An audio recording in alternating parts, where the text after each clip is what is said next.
Matthew the sé urma hando géal san bí a bhí atá seacha na háid ag seirbhís céinhí Culloden. Sé urma ham budach a bhí atá seacha is sin na cáracha ún chiad bliana an a chaid in seirbhís a chumol son a chiad uair.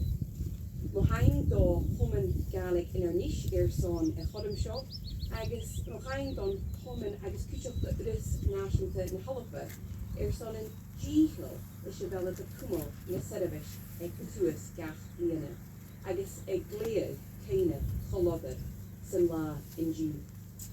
Well, good morning, everyone. It is a good morning despite the rain, and it is an enormous honour for any Highlander and any Gaelic speaker to be asked to deliver this speech at the Culloden Memorial Service.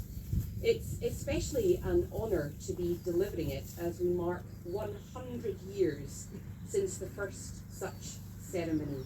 And time is always a fascinating thing, because I imagine 100 years ago they thought it was quite a wee while since the battle itself, and here we are now honouring the memory of the battle and the memory of the commemoration as well. My thanks to the Gaelic Society of Inverness for this opportunity, and also to the Society and the National Trust for Scotland for their efforts each year in maintaining this ceremony and preserving the memory of Culloden in the modern age. So when we talk about Culloden, the modern age is the key term. Historians comment on the place which this particular battle holds in our cultural memory. Beyond the devastation of the conflict itself, no single event in our history did more to precipitate the forces which would shape the Gaelic language and the Highland experience of the modern age.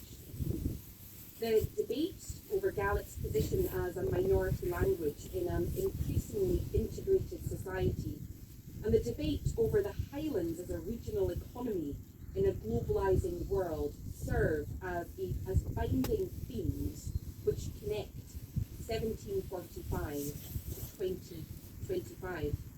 Albeit this is a debate which in the present day occurs within mercifully more tolerant politics, and remember that next time you're watching the news, and one in which we can discern an increasingly widespread recognition that multilingualism is a national asset, and that the past treatment of the Gaelic language, and indeed it isn't the Gaelic language, it's Gaelic speakers, is a wrong in need of redress. In speaking here today, I'm very conscious that I follow some of the great modern scholars of Gaelic literature and culture, individuals like Katrina Murray, Joe MacDonald, Hugh Cheap. Through efforts such as theirs, our understanding of the Gaelic past has been immeasurably improved, and that in turn helps us to build the future of the language. A key argument in contemporary Gaelic policy is that cultural revival within Gaelic communities is also an agent of their social and economic regeneration. If Culloden teaches us anything, it is that those two elements are not divorced from one another.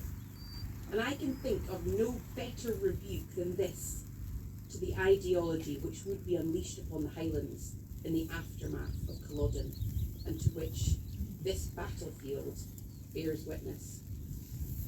The establishment of this memorial service a century ago was in itself an early part of the modern movement to secure Gaelic's place and Gaelic speakers' place in Scottish life, a movement which would find such success in the latter half of the 20th century.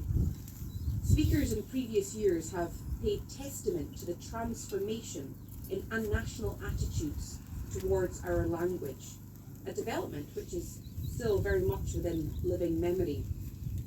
That transformation was marked by the full establishment of Gaelic education, the encouragement of Gaelic media, literature, arts, the passing of the Gaelic Language Act, and I'm proud that we're building on those efforts through the Gaelic Languages Bill just now. Such provision on behalf of Gaelic by the state would have been unthinkable to those such as Alistair Machmeister Alistair or Donachach Ban Machgenpur, who fought on different sides at Culloden and chronicled the language's fortunes in its aftermath.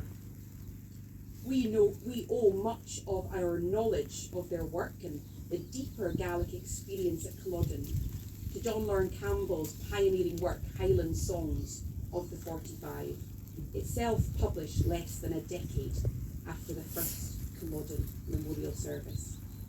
In their life and work, John Lorne Campbell and his wife Margaret Fay Shaw demonstrated how the preservation of historical memory, contemporary cultural revival, and rural economic development could work together in the service of greater prosperity.